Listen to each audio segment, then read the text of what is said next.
Erev Tov Mevorach, Birshut Moray Verabotai. Hier soir, on a assisté à la Levaya, au décès de notre maître, Morenu Verabenu, Gaon Hatzadik, Arav Chaim Volkin, Alav Shalom, Zecher Tzadik Vekadosh Livracha. Un Rav qui nous a guidés, à moi personnellement, à notre famille, mais à une grande partie du clan Israël. Il était mashgiach, donc il était responsable du moussar, donc des leçons et de la morale dans les yeshivot les plus importantes, la yeshivat Or Israël, à Petar Tikva, et à la fin, à la yeshivat Ateret Israël, qui est aussi bien connue. Et il nous a quittés hier matin. Et la moindre des choses, le minimum de Hakarat Hatov qu'on peut avoir envers lui, c'est de dédier un shiur pour lui rendre un hommage, pour lui rendre un petit peu, mais pas seulement pour lui rendre, pour nous. Je pense qu'il va beaucoup nous manquer, et donc j'ai décidé ce soir d'essayer d'étudier un petit peu qui était ce grand homme, essayer de définir sa personnalité. Je vais vous raconter des choses qui sont vraiment extraordinaires. Mais d'un autre côté, je ne vais pas laisser ça extraordinaire. Je vais essayer de simplifier les choses afin qu'on comprenne que nous aussi, on a une shayachout, nous aussi, on a quelque chose à se rattacher à des grandes personnes. Et ça sera le sujet du shiur. C'est un sujet que le Rav lui-même en a traité dans son livre Da'at-Chaim, Ma'amarim de Moussar. Alors donc ce soir, Bezrat Hashem, je vais d'abord vous raconter quelques anecdotes, quelques histoires sur lui, sur sa manière d'enseigner à ses élèves. Et à la fin, on étudiera un Ma'amar, donc un commentaire, une Sichat Moussar qu'il a écrite. Et on pourra comprendre, essayer d'essayer de rattacher tout ça à un seul point pour pouvoir comprendre qui était ce grand homme et comment on va pouvoir lui ressembler, Bezrat Hashem. J'ai aussi pensé que ce serait une bonne chose de faire appel à mon grand frère Rabbi Mikaël, car il a eu le zrout, le mérite de retranscrire les shiurim du Rav pendant, je pense, une dizaine d'années ou plus. Il a imprimé déjà 2 livres, je crois que le 3e est déjà prêt. Alors donc je lui ai demandé de venir aussi nous faire partager. Alors à la fin du shiur, Bezrat Hashem, on écoutera Rabbi Mikaël. Alors mon Rav Rabotai, j'y croyais pas que, même si notre Rav, le Rav Volkin Alav Shalom, ces dernières années, il était très très faible, très malade. Mais justement, puisqu'il était tellement faible et il tenait, et il rentrait à l'hôpital, mais il ressortait. Des fois, il ressortait de l'hôpital et un jour après, on était déjà au cours, on avait un shiur tous les Motzei Shabbat. Personnellement, ça fait 20 ans. J'ai réfléchi hier, j'ai dit, mais ça fait 20 ans en fait, parce que mon père, c'est le plus ancien à ce shiur quand il est arrivé en Israël. Je ne sais pas exactement quand, mais depuis l'âge de 6 ans, que je vais dans sa maison, à Rehov Kasuto, à Beit Vegan, tous les Motzei Shabbat. Alors au début, j'avais 6 ans, d'accord, donc je dormais sur le canapé. Mais c'est un endroit que je me suis attaché. Et pour moi, une semaine d'études, elle commence par le Va'ad, par la Sichat Moussar du Rav Volkin. Des années, pendant 20 ans. Aujourd'hui, j'ai 26 ans, ça fait 20 ans. Alors donc, je pense que c'est vraiment un Rav qui m'a le plus influencé dans ma vie. Alors donc, je vais vous faire partager. Je suis sûr que vous allez avoir beaucoup à tirer de bonnes choses de ce shiur. D'accord, ce n'est pas un shiur que je fais à titre personnel, mais c'est un shiur que je fais vraiment pour tout le clan d'Israël. Et j'espère que, même s'il y a une seule personne qui pourra se rattacher ve'aya ze schari. Alors tout d'abord, on va parler, je vais vous expliquer ce que je vais faire, c'est qu'en fait, je vais parler de 5 points différents dans sa personnalité, et après, on va étudier un Mahamar qui est en rapport avec les parashiot à Shavua, Parashat Lech Lecha, Parashat Vayera, et à la fin, on fera la conclusion, Bezrat Hashem. Notre maître, Rav Volkin, il avait une manière d'enseigner la Torah, le Moussar, à ses élèves, à la Yeshiva, ou à tous les gens autour de lui qui venaient pour écouter des divrei Torah et des divrei Moussar, c'est que, de manière générale, on peut dire la plupart du temps, les shiurim qu'il donnait, c'était parler de nos ancêtres, parler des patriarches. D'accord, les shiurim sur les parashiot à Shavua, ils parlaient de Avraham Avinu, Yitzhak Avinu, Yaakov, Moshe et Aaron. Et du comportement de nos patriarches, il essayait de le traduire, de le faire descendre à notre dimension. Comme nous disent les Chachamim, Ma'aseh Avot, Siman Labanim. De manière générale, ces shiurim ils tournaient autour du comportement de nos patriarches. Et non seulement ça, c'est que même la manière, comment il avait une manière vraiment extraordinaire de pouvoir tirer des points, des traits de caractère de nos patriarches. Et il ramenait toujours des commentaires de ses ancêtres à lui, de son père, le Rav Shmuel David Volkin, qui était un grand tzaddik, Talmid Chacham, de son grand-père, le Rav Aaron Volkin, qui est connu sous le nom de son shoot Zkan Aaron, de ses maîtres. Vous savez que les parents de Rav Volkin, le Rav Shmuel David Volkin et sa femme, les deux ont grandi dans la maison du Chafetz Chaim. Et lorsqu'ils se sont mariés, le Shidour, il s'est fait autour de la maison du Chafetz Chaim. C'était une famille qui a grandi dans la maison du Chafetz Chaim. Ainsi, la famille Volkin, le père, ils étaient dans la Yeshivat Mir. Et tout le monde connaît l'histoire de la Yeshivat Mir à la période, lors de la Deuxième Guerre mondiale. Ils ont réussi à sauver la Yeshiva. Ils se sont enfuis à Shanghai, en Chine. Et le Rav Volkin, alav Shalom, qui est niftar à l'âge de 77 ans, il y a 77 ans à Shanghai, il est né à Shanghai. Et tous les enseignements, c'était de la Yeshivat Mir. Le Rav Chaim Shmulevitz, il était dans la Yeshiva en Amérique, la Yeshiva Telz. Donc en fait, Rabotai, si j'ai envie de vous expliquer le premier point, c'est que le Rav Volkin, il nous servait vraiment, ils ont dit à l'Aïvaya, de pont entre les générations précédentes et aujourd'hui. Il nous parlait des patriarches, il nous parlait des commentaires de ses parents, de ses grands-parents, du Chafetz Chaim. C'était toujours se reposer sur les générations qui se sont passées. Et je vais vous donner quelques exemples. Mais ma première question dans ce shiur, d'accord, ce shiur aussi on va le faire en tant que question et réponse, c'est qu'a priori ça contredit un petit peu un autre enseignement qu'on avait chez lui. Le Rav Volkin, il avait pour habitude de nous dire, de toujours nous mettre en garde, de ne surtout pas devenir des chakianim, c'est-à-dire des imitateurs. Il nous parlait toujours de l'authenticité, d'être authentique.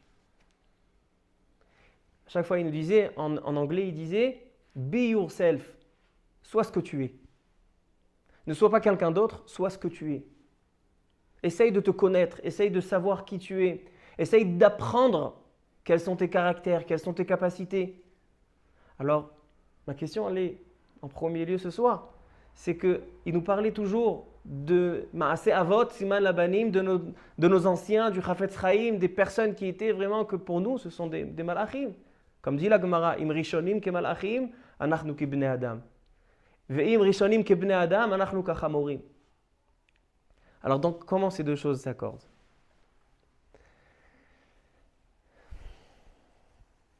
Un deuxième point, c'est que tous ces enseignements, c'était des enseignements simples. C'était quelqu'un qui avait toujours des divrei Torah simples. Pas de pilpoulim, pas de kushiot et de tirutzim, pas des notions talmudiques.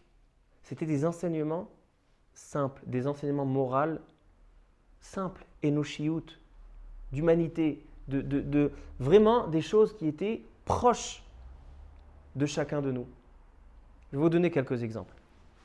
On vient de sortir de Parashat Lech Lecha. Il est écrit, Avraham Avinu, avec Sarah, ils n'ont pas eu d'enfant. Dit Sarah, Avraham Avinu, tu es maintenant arrivé à un certain âge. On a passé 10 ans en Eretz Israël et on n'a toujours pas d'enfant. Bo el Hagar Shifrati. Elle lui propose de prendre sa servante Hagar. Et là nous dit le pasouk. Vayavo el Hagar vatahar. Entre parenthèses, tous les enseignements que je vous dis ce soir, on les connaît, mais je ne me rappelais pas. Donc je me suis servi du livre de mon frère pour pouvoir tout ressortir. Donc, Azrut bisruto. Alors donc, Vayavo el Hagar vatahar. Avraham Avinu, dès qu'il se marie, dès qu'il prend contact avec Hagar, elle tombe enceinte. Demande le Rav Volkin à la Shalom, comment est-ce possible que chez Hagar, la grossesse, l'accouchement, elle a mis au monde Ishmaël, ça s'est fait en 2 secondes, si rapidement. Or, chez nos Imaot Akdoshot, Sarah, Rivka, Rachel, Léa, ils étaient akarot, c'était stérile. Pour avoir un enfant, il fallait remuer ciel et terre, jusqu'à qu'ils sont arrivés à dire Veim ain avali banim, donne-moi des enfants. Veim ain meta anochi. Comment expliquer ce paradoxe que d'un côté, Hagar a Ishmaélite, Hagar a Mitzrite, elle a eu Ishmaël, le pire ennemi que Am Israël, la grande souffrance que Am Israël, c'est que Ishmaël, c'est venu comme ça, en rien du tout. Et d'un autre côté, chez les Imot Akdoshot, qui ils ont ramené au monde? Yitzhak Avinu, Yaakov Avinu, les Shvatim Akdoshim. Comment c'est possible? Nous a expliqué le Rav Volkin que les Kotsim, donc les mauvaises herbes, les pics, d'accord, les mauvaises choses dans le champ, ça pousse très facilement, très rapidement. Il n'y a même pas besoin de planter, même pas besoin d'arroser. Par contre, un bel arbre avec des beaux fruits, ça demande beaucoup de souffrance. Vayavo el Hagar vatahar. Dès que Avraham Avinu est allé chez Hagar, elle est tombée enceinte, il y a Ishmaël qui est sorti. Ce sont des Kotsim chez Bassadeh. Et il nous a ramené une histoire avec le Chafetz Chaim. Écoutez cette histoire. Vous allez être étonnés de la réponse du Chafetz Chaim. Et quand lui raconte une histoire du Chafetz Chaim, c'est pas au nom du Chafetz Chaim, c'est une histoire du Chafetz Chaim. C'est dans la maison du Chafetz Chaim qu'ils ont grandi, ils ont fondé leur foyer dans la maison du Chafetz Chaim. Une fois, il y a un chassid qui est allé chez le Chafetz Chaim avec son enfant pour la chalaké. Chalaké. Il rentre chez le Chafetz Chaim. Il dit, Kvod Harav, fais-lui une bracha qui soit tzaddik. Alors on s'attend à quoi? Shalom aleichem, baruch haba. On s'attend à quoi? On s'attend que le Chafetz Chaim il va couper une mèche, il va mettre la main sur la tête de l'enfant, et il ratzon chez tzaddik. Non. Le Chafetz Chaim n'a pas accepté à lui faire une bracha que son fils soit tzaddik. Le chassid il dit, pourquoi? Pourquoi le Chafetz Chaim ne veut pas me faire une bracha pour mon fils? Il lui dit, sache que des bons enfants, des enfants tzadikim, ça ne vient pas grâce aux brachot. Des enfants tzadikim, des bons enfants, ça vient grâce à un travail acharné de toute une vie pour s'occuper d'eux, pleurer pour eux, prier pour eux. C'est pas en allant pour prendre une bracha chez un tzadik que ton enfant y grandira. C'est comme on vient d'expliquer maintenant. Des arbres fruitiers avec des bons fruits, ça ne pousse pas tout seul. Ça demande une grande souffrance. Azoraim bedim'a berina iktsoru. C'est pas comme Hagar, Ishmaël, que c'est Vayavol Hagar vatahar. Voilà un premier exemple que le Rav Volkin d'abord se servait d'enseignement du Chafetz Chaim, comment il observait les Avot Akdoshim, et deuxièmement, un enseignement simple. Un deuxième exemple. Dans Parashat Shelach Lecha, il nous disait toujours, il y avait 2 personnages dans le clan d'Israël qui étaient mis à mort. Le Mekoshash Etzim Beyom HaShabbat, celui qui a fait Chilul Shabbat Befaresia, il a transgressé le Shabbat.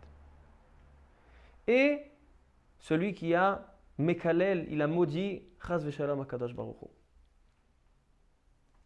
Maintenant, le Mechalal Shabbat, celui qui a été Mekoshash Etzim, tout le monde savait quel était son châtiment. Gzar din mavet, peine de mort.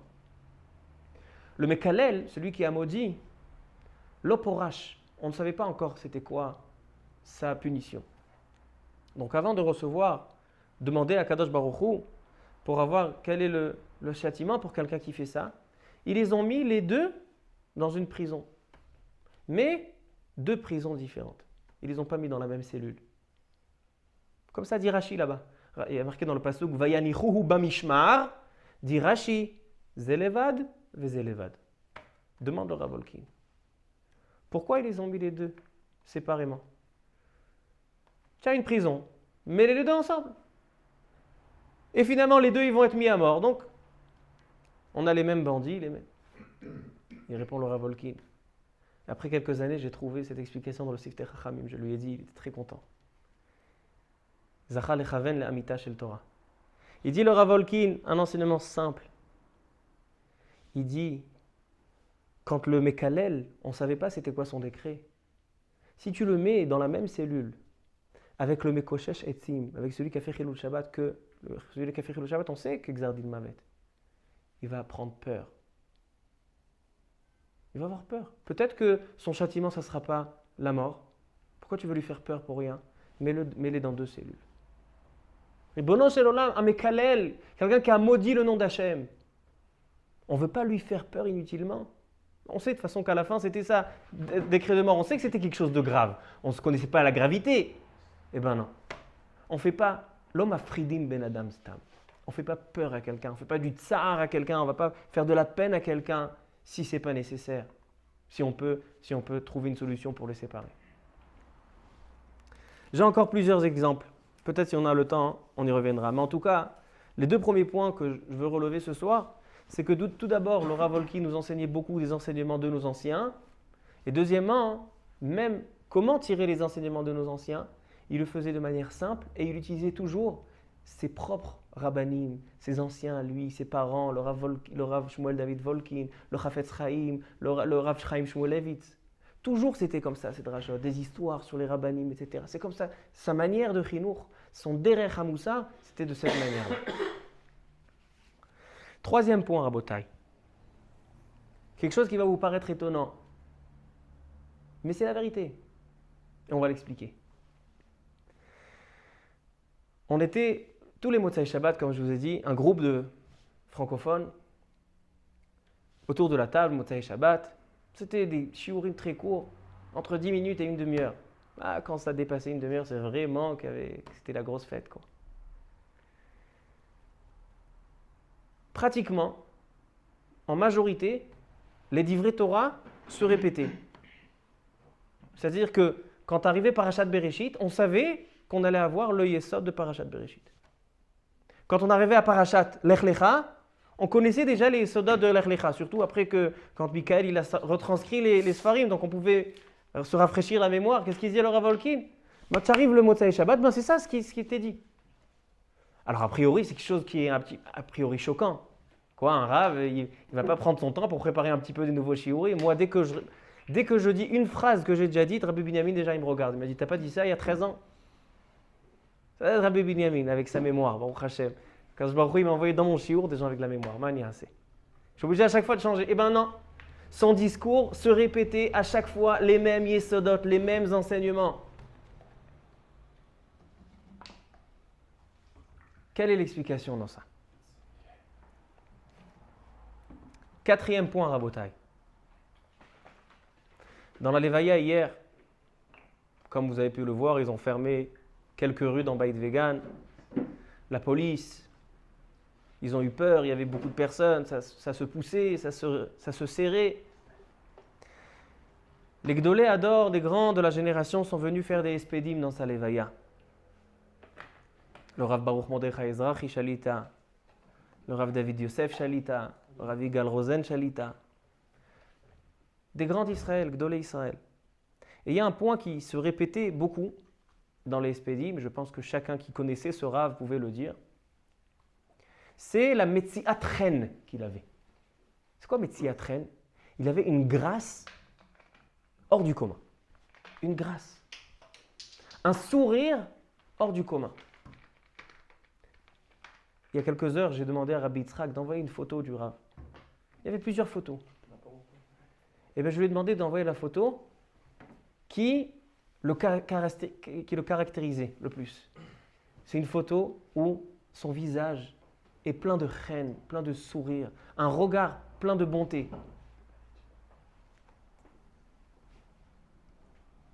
Mais Rabotai, tout le monde ils ont tous parlé de Metziatren, des midot. Il avait des midot, vraiment un comportement hors du commun.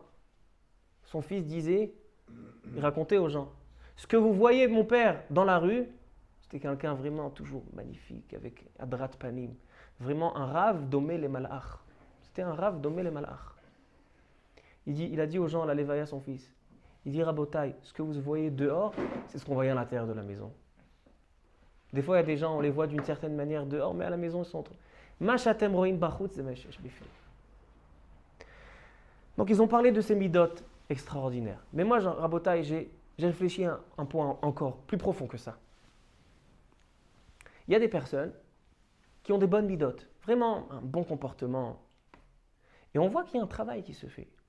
D'accord, on est tous nés avec des mauvaises midot, on est tous nés égoïstes, on n'aime pas que les autres ils ont...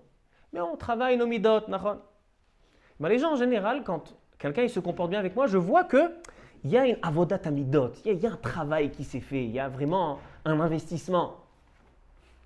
Or, notre Rav, lorsqu'on lui parlait, on n'avait pas l'impression que c'était quelqu'un qui se forçait, qui travaillait ses midot. On avait comme l'impression qu'il est né comme ça. On avait l'impression qu'il est né avec des midot metukanot, mouchlam. Alors c'est sûr que c'est pas ça.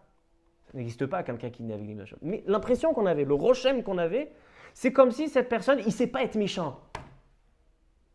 Quand quelqu'un l'énervait, il ne sait pas s'énerver. On avait une impression comme ça, comme si lui c'était une personne que de nature, mitiv'o, et shlomidot metukanot. Quelque chose qui est hors du commun, quelque chose qu'on ne voit pas. Et j'aimerais comprendre, comme je vous ai dit tout à l'heure, je n'ai pas envie de parler ce soir de choses qui sont bachamaim, parce que ce n'était pas son habitude, il nous parlait toujours des choses simples, comme je vous ai dit. J'ai envie d'essayer de trouver ce soir quelque chose de simple qui peut le caractériser, que nous, ses élèves, et même celui qui n'est pas ses élèves, il peut devenir élève maintenant. Comment on peut faire quelque chose on va pouvoir lui ressembler? Ça, c'était le quatrième point. Le cinquième point, Rabotai. Et avec ça, je vais terminer et après on va expliquer. Il y a quelque chose que... Vraiment, c'est quelque chose qui m'a intrigué pendant des années, mais quelque chose que je kiffais le faire. À la fin de sa vie, dans les 10 dernières années, il avait subi un AVC, il était très faible, tout le monde savait, du mal à marcher, du mal à parler, des problèmes respiratoires, on l'entendait à peine, à chaque fois on disait il faut lui acheter un micro, il ne faut pas lui acheter un micro. On avait honte d'un côté, vraiment de l'entendre, de l'écouter dans ses shiurim, c'était très très difficile. Il fallait vraiment se concentrer avec une expérience de 20 ans chez lui, alors on arrivait doucement à déchiffrer. On savait aussi, on connaissait les soldats de l'année précédente, on connaissait la forme, plus ou moins l'idée où il veut venir.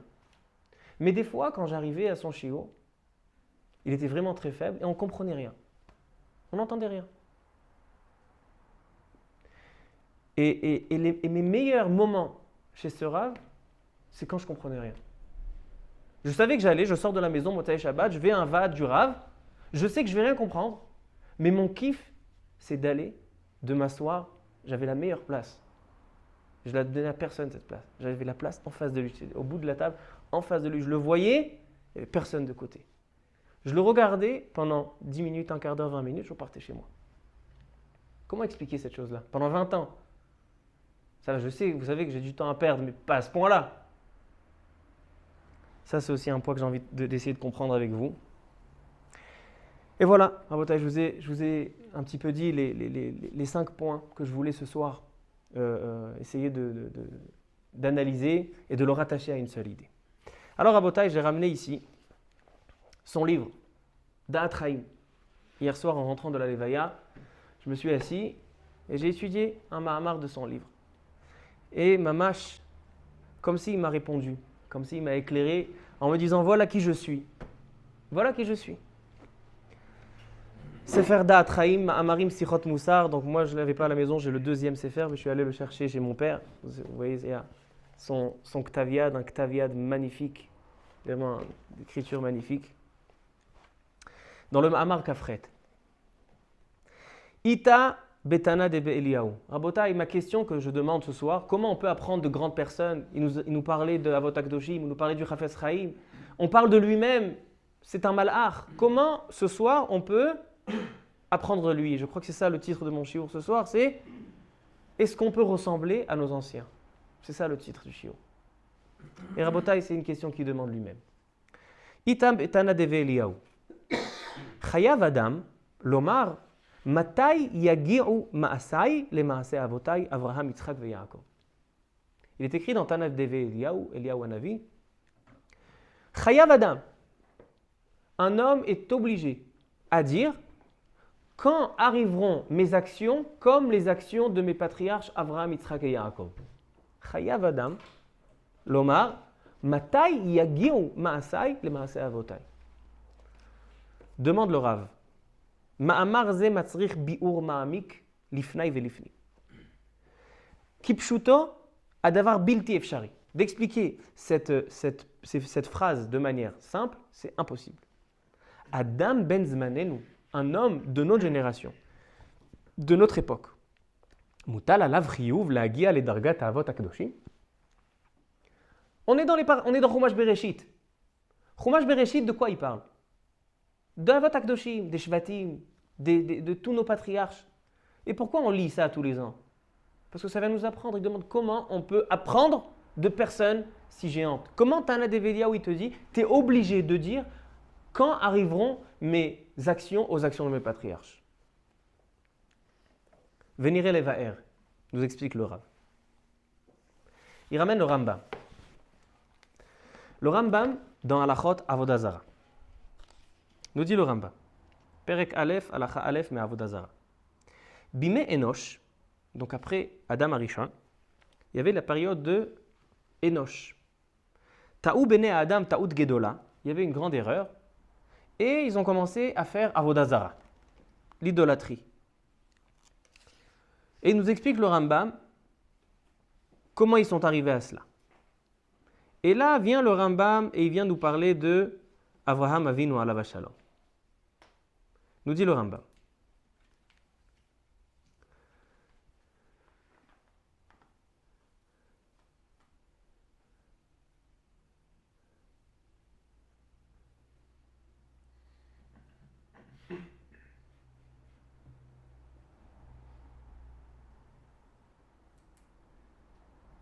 Achar she'archu hayamim amdu bevnei adam nevi'e sheker.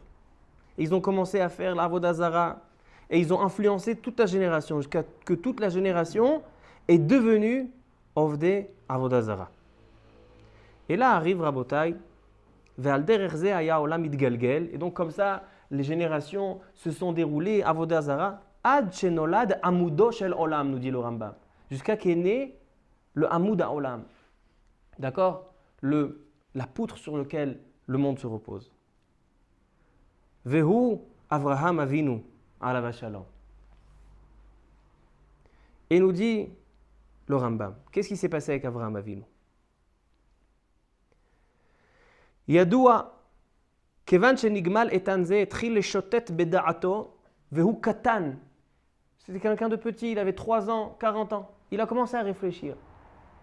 Ils font de l'idolâtrie des étoiles, idolâtrie du ciel. Mais qui a créé tout ça?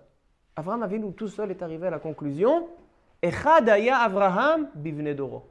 Il était seul à croire en Dieu. Et qu'est-ce qu'il a fait? Il a commencé à dire aux gens, vous savez, l'idolâtrie que vous faites, ça ne sert à rien. Parce que vous êtes en train de faire Avodah Zara, vous êtes en train de faire de l'idolâtrie pour des choses qui sont des créatures, des créations. Pourquoi vous n'allez pas directement à la source, au Créateur? Qui c'est qui a créé les étoiles? Qui c'est qui a créé le soleil? Alors pourquoi travailler, pourquoi servir la création, la créature, plutôt que de servir le Créateur? Et comme ça, il leur faisait faire tchouva. il leur faisait à eux aussi à leur tour connaître Akadosh Baruch Hu. Comme ça nous dit le Rambam. Maintenant il dit le Rav Volkin, je ne sais pas d'où il a pris, je ne sais pas d'où il a trouvé, mais c'est quelque chose de génial. Il y en a 3 qui étaient tzadikim à l'époque de Avraham Avinu. On a lu dans Bereshit, Vaïthalech Chanoch et Elokim. Chanoch c'était un tzadik, Vaïthalech et Elokim. Il marchait dans les chemins d'Hachem. Noach ish tzadik et Elohim ithalech Noach, le même langage que Noach, il marchait dans les chemins d'Akadosh Baruch Hu. Et en 3e position, Avraham Avinu, dans la paracha de cette semaine, il y a marqué Ithalech lefanai ve'yetamim. Il y en a 3 où la Torah elle dit que Ithalech. Il marchait dans les chemins. Pas marqué Ithalech. C'est écrit qu'il était Kohen. Là, j'ai envie de parler du terme Ithalech et Elokim. Il marchait dans le chemin d'Elokim. Maintenant, regardez cette Géonout. Je ne sais pas d'où il a pris ça. Mais comme ça, il le ramène dans son livre. Regardons, observons le Targum.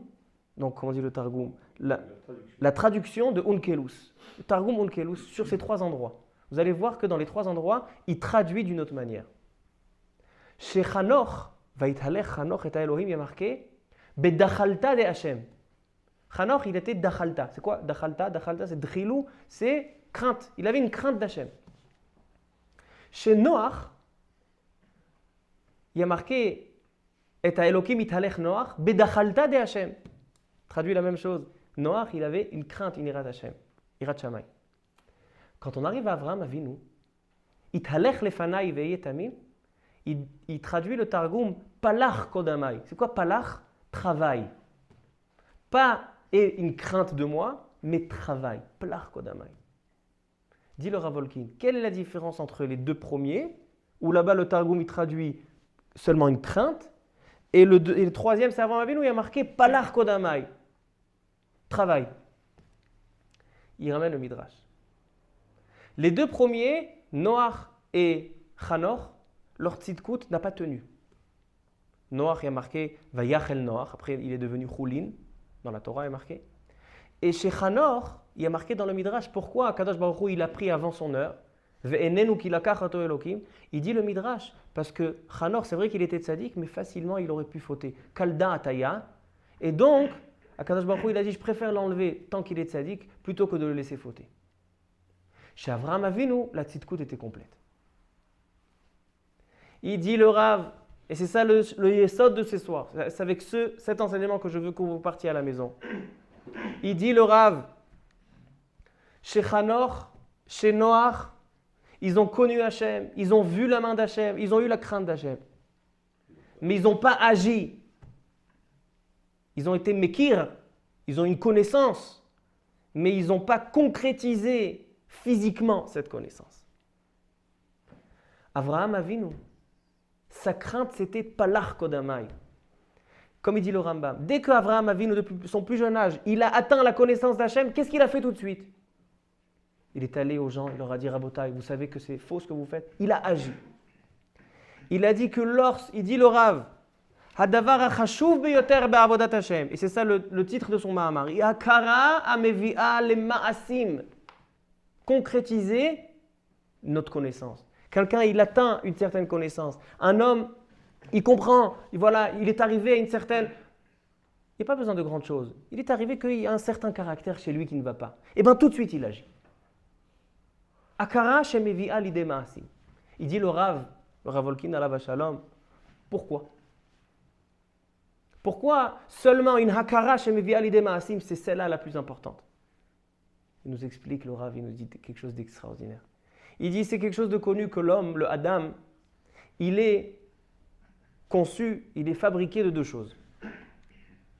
Gouf, veneshama, le corps et l'âme. Maintenant, l'âme, pour l'âme, il suffit de connaître.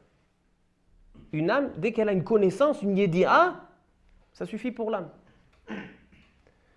Mais le corps, quel est le langage du corps? Quelle est la safa? La langue du corps, c'est les actions, les mains. Si tu as envie que ton corps aussi, il comprenne qu'il y a Akadosh Baruch Hu, tu es obligé d'associer la akara de ta neshama, la connaissance de ta neshama, et la traduire et la transmettre à ton corps par des actions, parce que c'est la langue du corps. Il dit, il n'y a que comme ça qu'on peut rester et qu'on peut tenir la tzidkout. Noach et Hanoch, leur tzidkout n'a pas tenu, parce qu'ils n'ont pas associé le gouf à la neshama. Tandis que Avraham Avinu, pourquoi ça tzidkout? Il y a marqué dans le Midrash que Avraham Avinu, il est comparé à la choma, à la muraille qui tient et qui est bien costaud. Ça, c'est seulement parce qu'il a associé la connaissance akara, il a ramené à Mevi Ali Demaase. Comme ça nous dit le Rav. Il ramène une preuve, avec ça je terminerai le Rav, après on va conclure. Il dit Avraham Avinu, Parashat Hashavua, regardez les Yesodot, tous les Yesodot que j'ai ramenés ce soir, c'est de Parashat Lech Lecha et Vayera. C'est les deux parashiot où il est niftar, entre Parashat Lech Lecha et Vayera. Il dit le Rav, dans Parashat Vayera, au début de la parasha, Vayera elav Hashem be'elonem mamre vehu yoshev petach ha'ohel kechom hayom. Avraham Avinu, il y a Kadosh Baruch Hu qui vient chez Avraham Avinu. Imaginez-vous, Kadosh Baruch Hu, il vous rend visite chez vous à la maison. Avraham Avinu est très content, Kadosh Baruch Hu, Baruch Haba. Mais d'un coup, Vayar ve'ine shelosha anashim. Il voit, il y a 3 Ishmaélim, 3 cousins. Qu'est-ce qu'il fait Avraham Avinu? Il dit à Kadosh Baruch Hu, excuse-moi, attends-moi. Al Natan avant, ne t'en va pas, ne te vexe pas. Je vais accueillir mes 3 invités. Quels 3 invités? Il n'a même pas convenu, c'est pas qu'il les a invités pour vendredi soir ou quelque chose. Il les a vus. Vayarot likratam. Il a laissé Akbalat Pnei Shechina pour aller s'occuper de 3 Arabes. Il dit le Rav. Avraham Avinu, il est Maradeshma'ata. C'est quoi Maradeshma'ata? Avraham Avinu, c'est lui qui nous enseigne que la connaissance d'Hachem, si elle ne se concrétise pas, elle ne vaut rien. Hanoch, Noach, il y avait une connaissance. Mais la connaissance n'est pas concrétisée par le corps, elle n'a pas été accordée, elle n'a pas été harmonisée avec le corps. Avraham Avinu, il dit, je préfère faire Gilui Shrina, faire dévoiler à Kadosh Baruch Hu dans la mitzvah concrète que je vais faire à Achnasat Aruchim, plutôt que de recevoir à Kadosh Baruch Hu. Comme ça, il dit le Rav. Ça, c'est son yesod. De là, il vient, il nous dit Akara amevi'a l'idée ma'ase. Il dit un homme, quand il atteint une connaissance, il doit tout de suite agir. Maintenant, Rabotai, pourquoi ce Mahamar, il m'explique tous ces points qu'on vient de parler et comment ça m'explique la personnalité du Rav. Et avec ça, on va pouvoir un petit peu lui ressembler. Bezrat Hashem.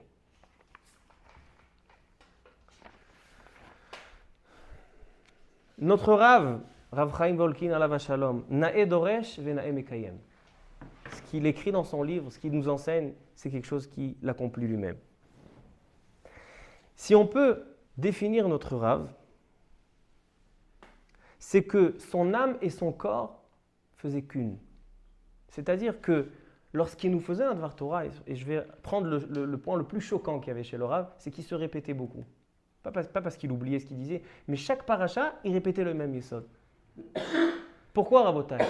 C'est pas qu'il préparait un yesod, il s'asseyait, comme aujourd'hui, nous, on s'assoit, on prépare un shiur, on essaye de chercher un sujet, le meilleur sujet, on essaye de le préparer. Non. Chez lui, dès le moment dans sa vie où il a découvert un enseignement de Parashat Lech Lecha, de Hagar, avec les Kotsim, chez lui, cet enseignement, il s'est uni avec son corps, c'est devenu une seule Chaticha, et pour lui, cet enseignement, dès qu'il va relire Parashat Lech Lecha, eh ben c'est quelque chose que automatiquement il va ressortir. Il y a tsouf les mains là. Les divrei Torah chez notre Rav, ce n'étaient pas des divrei Torah qu'il préparait pour nous enseigner. C'est des divrei Torah qu'il vivait. Parce que quand il a étudié pour la première fois, c'est quelque chose qu'il a intégré dans sa vie. C'est quelque chose qu'il a vraiment agi de tel. C'est-à-dire quand il pensait que comme ça il faut se comporter, alors comme ça on se comporte. Ainsi, l'autre point, un trait de caractère que je vous ai dit tout à l'heure, quand on le voit rencontrer, on n'avait pas l'impression que c'était quelqu'un qui travaillait ses midotes. On pensait que c'était quelqu'un qui est né comme ça. Alors, ce n'est pas vrai. Pourquoi, Rabotai? Parce qu'il était tellement uni, son comportement était tellement uni avec ce qu'il pensait, avec ce qu'il représentait, c'est qu'il n'y avait aucun décalage. Des fois, on peut penser une chose, nous, et agir autrement. Hein, Aristo. On peut penser une chose, on pensait que la chose n'allait pas bien, mais on agit autrement. Chez lui, ça n'existait pas. S'il pensait qu'un homme, il doit aimer l'autre, Un homme, il doit être souriant vers l'autre. Alors, son corps était comme ça. Il aimait l'autre. Et il était souriant. Il n'y avait pas d'effort à faire. C'est devenu son ADN. C'est devenu sa nature. Maintenant, Rabotai, on a expliqué deux choses. J'ai envie d'expliquer encore le troisième et la quatrième chose. Il nous parlait de beaucoup de Maaseh Avot Siman Labanim. Voilà, c'est pour ça qu'on est arrivé. Comment il répond à sa question? Maaseh Avot Siman Labanim. Comment on peut apprendre Admatai Yagiu Maasai le Maaseh Avotai? Comment un homme il peut dire j'espère que mes actions seront comme Maaseh Avot? C'est ça le essor du shiur. Il répond, le Rav, il dit on ne te demande pas d'agir comme Avraham Avinu. Avraham Avinu, il faisait des choses qui ne sont pas de ton degré. Mais qu'est-ce que tu peux apprendre d'Avraham Avinu? Que Avraham Avinu, lorsqu'il comprenait quelque chose, il le faisait. Quand il comprenait quelque chose, eh ben c'était lui maintenant, c'était ça la metsiout, c'était ça la manière de vivre, c'était comme il a compris.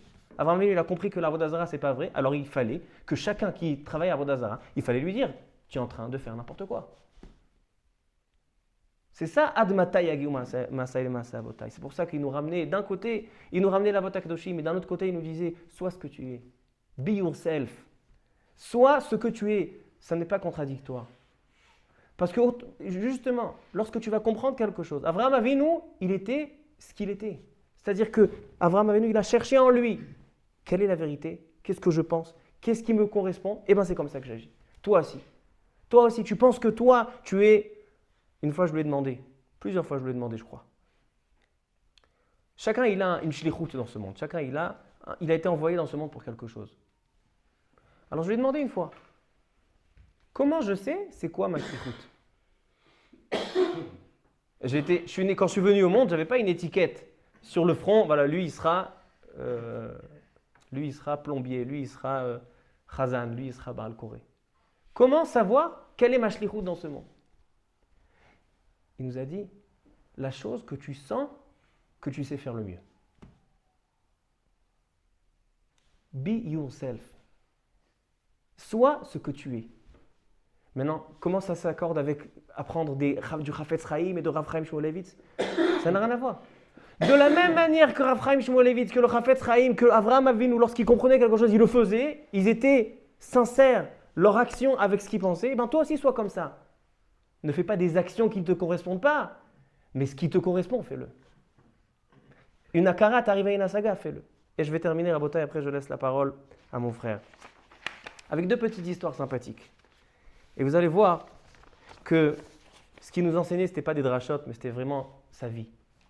Son gouffre, déjà à la fin, comme je vous ai dit, il sortait de l'hôpital, il était avec la machine de respiration d'oxygène, et il nous donnait chiot. On n'entendait rien avec la machine. La machine, elle faisait du bruit. Et ben, il faisait chiour, il ne faisait même pas attention. Son corps, il était uni avec sa neshama. C'est pour ça qu'on voyait un malade. Ah, et j'explique aussi pourquoi moi je kiffais aller, même quand je ne comprenais rien. Et surtout quand je ne comprenais rien. Cet homme-là, les enseignements qu'il donnait oralement, par sa bouche, quand il nous enseignait, ces enseignements, on pouvait les voir même par son comportement, par sa manière d'agir. J'avais pas besoin d'entendre le Rav. J'avais pas besoin d'entendre le Yesod. Quand je voyais le Rav, je vois le Rav, son comportement, et ben c'est ça l'enseignement. Il n'y a pas de décalage entre l'enseignement et le physique de l'homme. Il n'y a pas de décalage entre le gouffre et la neshama. Il faut juste être sincère avec soi-même. J'ai atteint quelque chose, j'ai atteint une marshava, alors j'ai une akara, j'ai atteint une connaissance. Alors il faut que ce soit une akara à meviali démarrasser. Ça, je pense que c'est quelque chose qui est accessible pour chacun de nous ici. Chacun de nous, si on est sincère avec nous-mêmes, on arrive à une akara, on pense que quelque chose c'est bien, on pense qu'il y a une mida qu'on doit changer, alors fais-le. On pense qu'il y a quelque chose qu'on peut faire, on peut aller chez un voisin, être mechazek oto, alors fais-le. Tu penses que tu peux faire, alors fais-le. Il y a quelques années, j'étais venu chez lui, parce qu'il y en a certains, ils m'ont dit de ne pas donner des shiurim si jeunes, etc. Je lui ai demandé, il m'a dit, tu sais donner des shiurim, tu dois donner des shiurim. C'est ce que tu es. Tu es atzmecha. Et je termine Rabotai avec deux petites histoires. La première histoire, le Rav nous a raconté que une fois il était au Brésil, ou en Khutzlaharet, je ne sais pas exactement. Il est allé, il ramassait de l'argent pour la yeshivat à Teret Israël, et il rentre dans le taxi. taxi brésilien. Il y a la radio. Et il entend à la radio un des ministres, du pays. Il s'est fait arrêter, bien sûr, de l'argent. Il s'est fait arrêter, emprisonné. Ils ont demandé à ce ministre, qu'est-ce qui s'est passé? Tu ne savais pas qu'on allait t'attraper? Tu ne sais pas qu'on ne joue pas avec l'argent de l'État? Qu'est-ce qu'il a répondu? Il a dit, vous savez, moi je suis comme quelqu'un qui travaille dans une tachanat kemar. Comment on dit une tachanat kemar? Un moulin où on fait la farine, d'accord? Il dit, celui qui fait la farine, toute la journée il fait de la farine. À la fin de la journée, si on le regarde, quelle couleur il est? Tout blanc. Maintenant, est-ce que pendant la journée il a pris un verre de farine, il s'est versé sur lui? Non. Il dit, quand toute la journée on travaille avec de la farine, alors finalement la farine elle se colle à toi. Il dit le ministre, moi, toute la journée j'étais avec de l'argent. Alors vous ne pensez pas qu'à la fin de la journée, ma chemise elle serait pleine d'argent? Alors nous, on aurait entendu ça. Alors c'est une bonne blague. Mais notre rave, que c'est pas quelqu'un qui va perdre son temps à écouter la radio ou écouter des émissions, c'est pas du tout son style. Il a entendu ça, et pour lui c'est une sirat moussa. Pour lui, cet enseignement, c'est quelque chose qu'il va enseigner aux gens. Il dit, vous savez, regardez, quand on touche beaucoup à l'argent, on est bassof, on est back, ça se colle, il faut faire attention. Nikayon Kapay, il nous ramène toujours le Chafetz Chaim, il faut toujours avoir Nikayon Kapay. Ça, c'est une première histoire de voir à quel point, chez lui, chaque petit message ou petit remès de Moussar, chez lui, ça s'intégrait. Et c'est quelque chose qui était à la Khalema, c'était à Kara, une connaissance qui venait à l'action. Deuxième petite histoire, et je termine, Rabotai. Une fois, il était aussi un de ses voyages, il avait 2 vols le vendredi, il avait un vol de connexion. Alors, vous pouvez demander après à Michael exactement les détails. C'était aux États-Unis, je crois. Maintenant, il a fait son vol, etc. Le premier vol, il avait du retard. Le deuxième vol, s'il le prenait, il arrivait pendant Shabbat. Donc, il est allé chez une des hôtesses, là-bas, Dayalot. Il leur a dit, regardez, moi je suis juif, je suis chômeur Shabbat. Le deuxième avion, je ne vais pas pouvoir l'avoir. Est-ce que vous pouvez m'organiser? Donc, ils ont organisé un hôtel et le deuxième avion pour dimanche. Donc, il restait Shabbat dans... Mais l'hôtesse, quand il est parti, elle lui a dit, mais très cher Rav, c'est une Goya. Très cher Rav, si vous êtes juif et vous faites Shabbat, alors pourquoi vous prenez des vols comme ça le vendredi et Erev Shabbat? Sirat Moussar. Nous, si on entend ça, on dit, Kvod Rabbanit. Nous, on a un Shulchan Aruch. Shulchan Aruch a marqué qu'on a le droit de sortir la derech Erev Shabbat si on a... Eh ben non. Et bien, à partir de ce jour-là, il n'y a plus de vol. Nae Doresh, Venae Mekayem. Je termine avec ce qu'il dit le Piyut. Et Shari Ratzon. Piyut Et Shari Ratzon, un Piyut très très émouvant. Il y a marqué là-bas dans le Piyut. Ain Bemar Bocha. Les yeux, il coule des larmes. Aval Alev, le cœur, il est sa mère. Le cœur, il est joyeux. Moi, personnellement, Ain Bemar Bocha, je pleure. J'ai perdu mon rave.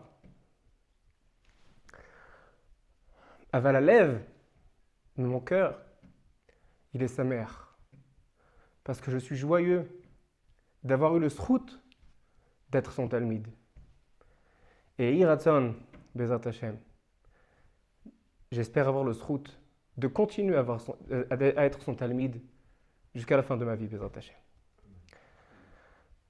Donc Bezat Hashem, Tehe Nishmatot Mitzvah Chaim, et je demande à mon frère Rabbi Michael, son fidèle élève, de nous dire quelques mots.